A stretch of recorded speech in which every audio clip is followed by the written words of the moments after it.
is a beautiful thing.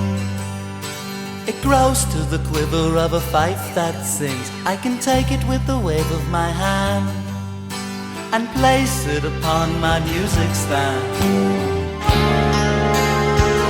Such a beautiful thing.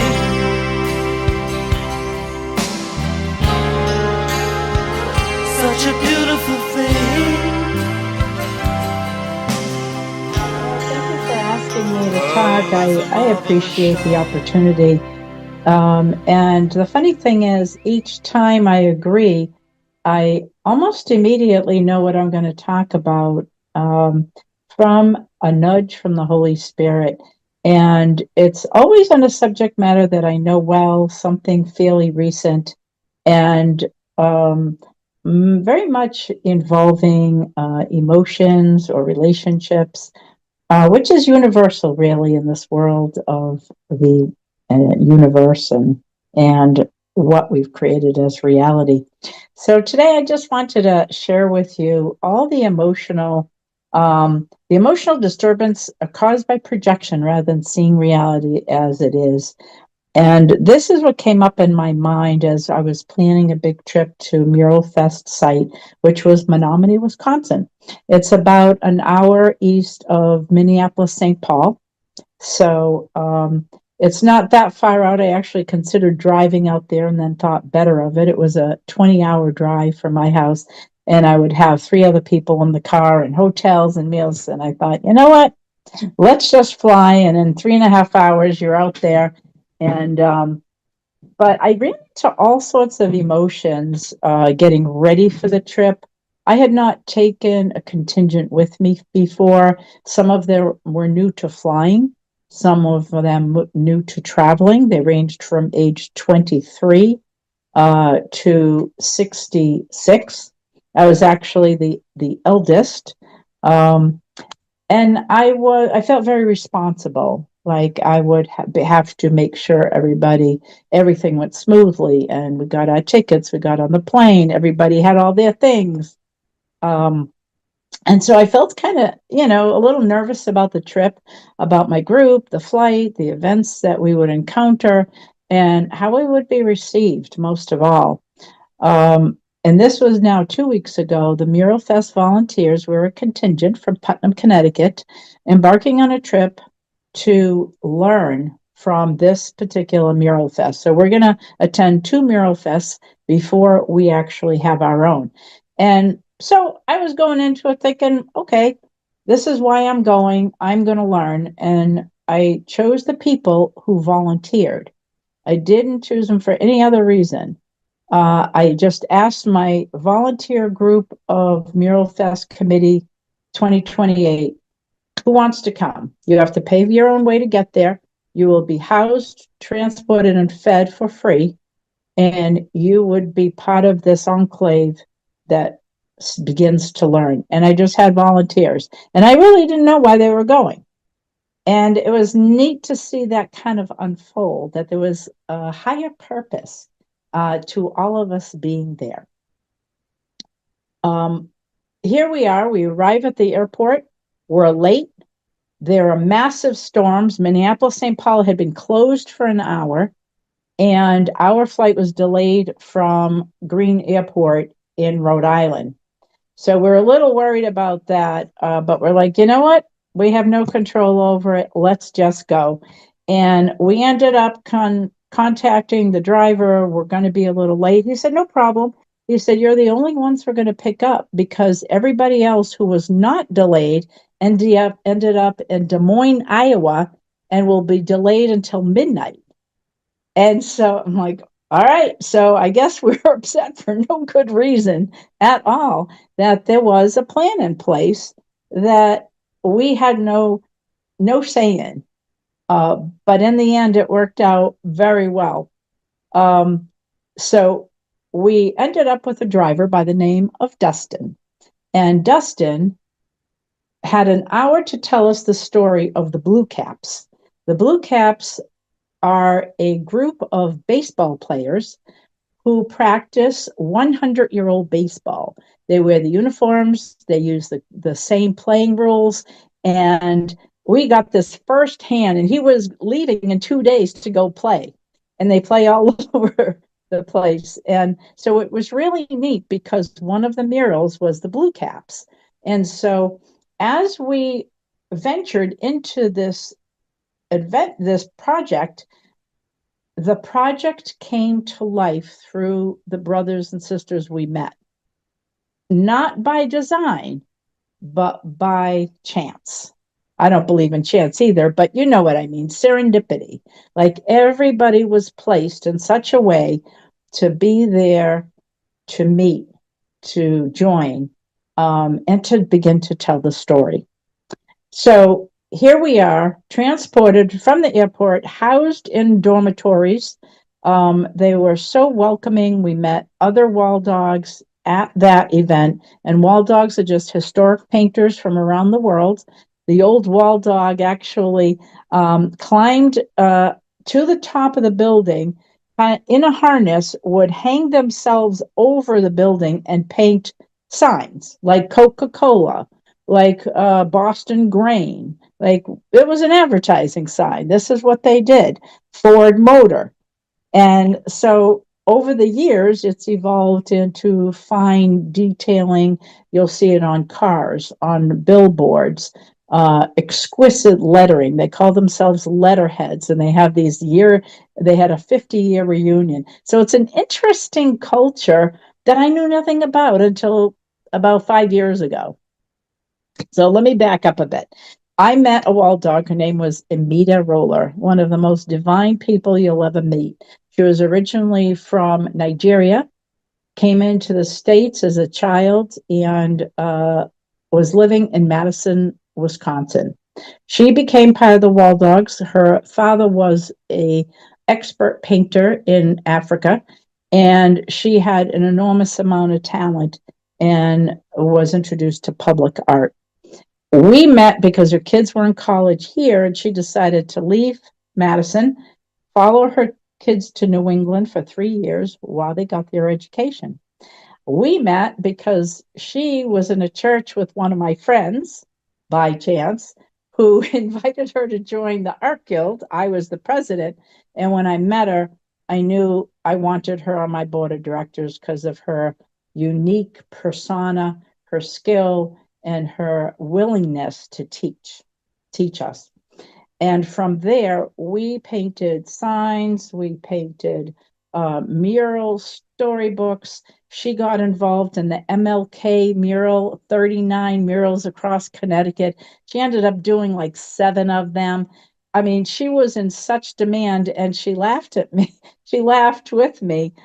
She says, I came here without any connections whatsoever. I didn't think I'd get any work at all. And here she was, connected in such a beautiful way with a subject matter that was passionate and known to her, which was one of unity. And that's what we put on our MLK mural, was unity, as part of community. And that's what the Walldogs is as well. It is the unity of the community. And what an interesting journey this has been, and what a great lesson. I thought I was going to learn one thing, and I was there to learn something completely different. It had been a very emotional roller coaster. I started off with my, insecurities, like, why am I upset? Am I upset for the reason I think I am? No. I am constantly trying to justify my upset, whether I'm insecure or angry or an emotional or something's bothering me. I'm embarking on a journey, fear of the unknown. I mean, we give everything a name, right? Out of my element, my comfort zone. That's why I'm uncomfortable. I have to acclimate. I have jet lag. I mean, think of all the reasons why we make excuses for our emotions, our behavior, our feelings. It's too high in altitude. Allergens were terrible there. Well, guess what? That is all inside my head. I have made this all up. I have justified my emotions. I have my attacks are warranted. Look at I'm out of my element. But I've not realized how much I've misused everything that I see by assigning this particular role to it. So I've done this to defend a thought system which has hurt and which I no longer want. And over this vacation, this work vacation was about letting go of that, letting go of all the excuses that I've made for how I feel or how I see or how I judge. I tend to be very critical, and I will blame it on something. I will justify it by saying, "Well, my mother was hypercritical, so that's why I'm hypercritical." My work requires me to constantly evaluate things in the hospital setting. That's why I'm. Well, guess what? All that is false, and that's what I learned on this trip. And instead of criticizing, I caught myself several times at it. I decided just to sit back and take it in, just to watch, just to listen, appreciate. And the miracles that happened were really pretty extraordinary. So we started off with our driver. Then I met an elderly man in his 80s who lived in Menomonie for 50 years. And I happened to sit down next to him we went to a kind of a wine bar, and there was live bluegrass music. The whole bunch of us went, 10 of us, and many of the people from the Walldogs. And as I'm sitting there, I started chatting with him. And I ended up recording his story because it was so fascinating. He started telling me the history of Menomonie, the lumberjacks, how the wealth grew in the town, the Stout family, and how they started the University of Wisconsin and built this gorgeous Mabel Theater that is amazing. It looks like the front of a ship. It's all carved stone. And it's only by chance that you would sit down, but the stories came to life. And that was another of the murals was the lumberjacks. So every every mural that we did, I met somebody by chance that told the living story of it. So that was one of I'd say the biggest lessons is just let things flow, allow God to show you, and don't be afraid. Put all your insecurities aside, all the excuses you've made for your fear, for your discomfort, for my feeling as though I had to adapt to something. So as we began our little, beyond that, of course, we started working on murals. The first mural that caught my eye was the Ridgeland mural. It was the Ridgeland Fair, and Christine, an incredibly precise, elaborate design, who was in tight control. She mixed the paints. She was articulate. She was exact precision. And I took one look at her and I said, I think there's a big lesson here. Because in a way, she was actually told by the leaders to rein it in. And I said, rein it in. Isn't that funny? That was a word I had heard in my head about a month ago, was rein it in, from the spirit saying, you're going too fast on this project. Your focus is not exactly right. It was on the money. And we were a little out of control with it. And it needed to shift. And I kept hearing, rein it in, rein it in. So when she said, I was told to rein it in, I was like, oh boy, I'm looking in the mirror, aren't I? I'm looking at this woman who's in tight control. And God's saying, listen, rein it in, honey. You are not in control of anything. You're here to follow. And what a miraculous moment. So I said to her, what do you want me to do? And she said, well, what would you like to do? I said, well, I mean, I feel comfortable just working on the background and the edging for now because I'm a little scared of this whole elaborate, gorgeous piece. Um, But I knew I was looking at my soul sister. And it was fun working with her because I knew I was going to learn a lot in a day. We spent one day with her. And I felt as though I was that person who overperformed, who went a little too far with a design, didn't know when to stop, didn't know when to finish a piece, couldn't step back from it. That feeling of perfectionism, like it's got to be perfect, and it was never going to be. And then that feeling of letdown afterwards when it wasn't, constantly trying to compensate. And I realized that that was going to be my number two lesson. The number one was having faith and listening and knowing that the right angels will be put in place for you. The number two is begin to let go of your control and don't perform.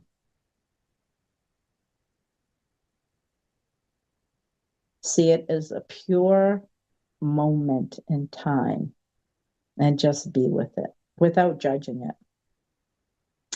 We had a pretty incredible experience on that mural because we saw it. I mean, it was crazy. 2 draft horses. Imagine it leaping from the mural. I mean, the activity, the action, the beauty of it, scrolls. I mean, it was pretty incredible. I'll share some pictures with Tony so you guys can get a little visual.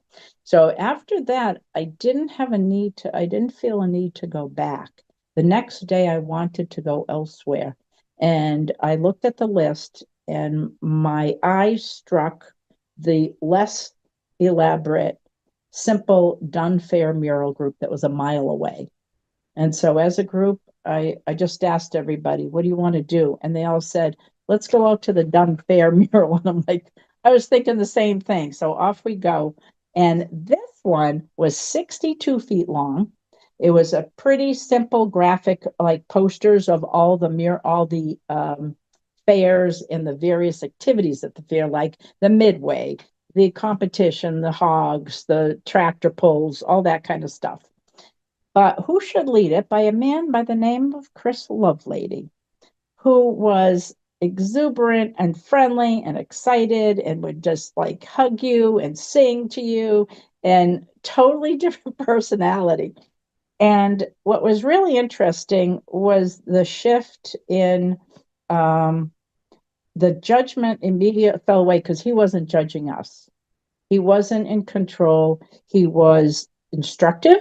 He was fun. He was funny. He sang. He had 70s music on. But he helped us see no enemies at that wall, to see that everybody was an equal on that wall. And we ended up on a big 4x6 poster, our entire group, 10 people, 4 on the top, 6 on the bottom, 1 person taking pictures, actually 5 on the bottom because of scaffolding. And we worked together on the midway and the tilt-a-whirl. And it was fun and graphic and retro. It was simple yet challenging, and it fit all our abilities in our group. And that's where we ended up finishing up. Our last day was on that mural. And we never imagined that we would get our own section because we were newbies. You know, we had kind of categorized ourselves. We were out of place, inexperienced. We were the unknown element. Well, much to our surprise, 75 people out of the 200 were new to the Walldogs. He said that was a record. That has never happened before where you had that many people. And a lot of the Walldogs that usually come, for whatever reason, couldn't come, about a quarter of them. And so it was a very interesting mix. So in the end, we attended the final. We were hazed. We were, as new Walldogs, they have this ceremony to bring you on board, and it is corny and funny, and they have dressed themselves in all art stuff and cones from the construction sites and goggles and the silliest stuff. but the people that are running it are the leads on the murals. And it was so humbling to see them up there acting so goofy.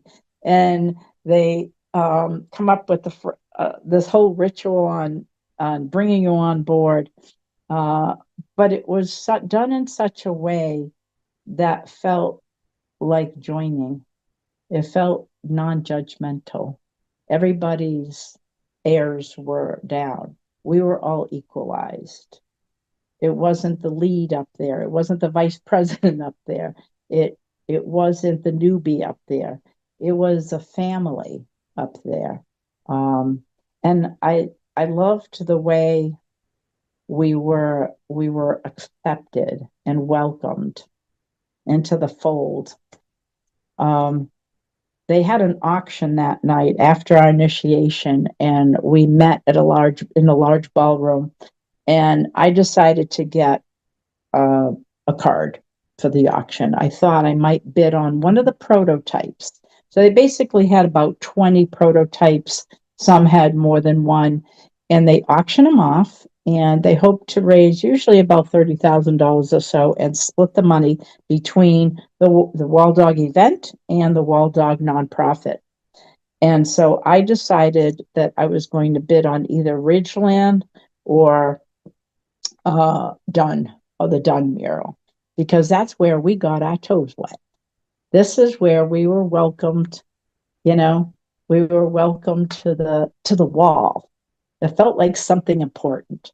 And so I bid on the first one, and it was the Dunn Fair that came up. And of course, our little section is on there that we got our feet wet. And I bid on it, and I won it. And Chris Lovelady comes up behind me, and he wraps his arms around me. My entire group is on their feet.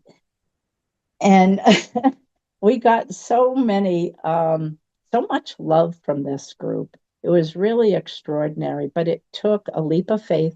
It took letting go and non-judging, and not judging ourselves for the feelings that we were feeling. What is our purpose here? We're here, as Reverend Tony said, to heal, to comfort, to bless, to welcome peace, to accept miracles, to welcome those angels that are placed before us and to feel grateful about it, to represent He who sent us. Do we ever have to worry about where we're going to go, what we are going to do, what we're going to say? It's such a great reminder, such a wonderful confirmation that we are here to represent the Christ. We are one with God, and we are always welcome.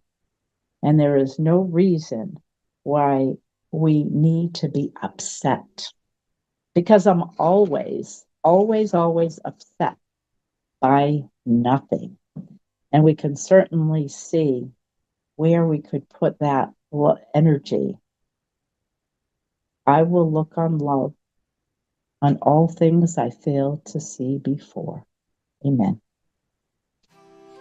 Woo. Thank you, everybody.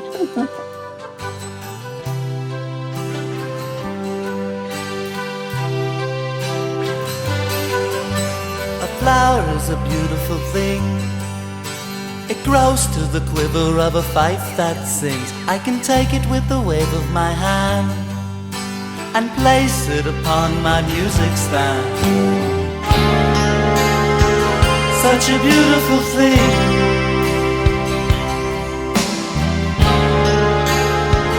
Such a beautiful thing. World is a marvelous show.